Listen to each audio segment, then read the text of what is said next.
நமக்கு சோறு தான் முக்கியம்.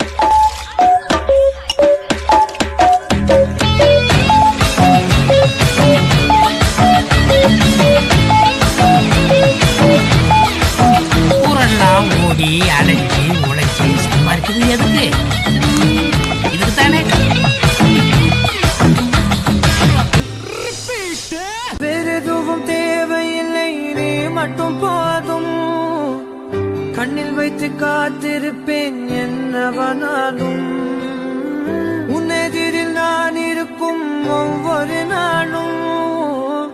உச்சி முதல் பாதம் வரை வீசுது வாசம். தினமும் 1000 முறை பார்த்து முடித்தாலும் இன்னும் பார்த்திட சொல்லி பழுமனம் ஏன்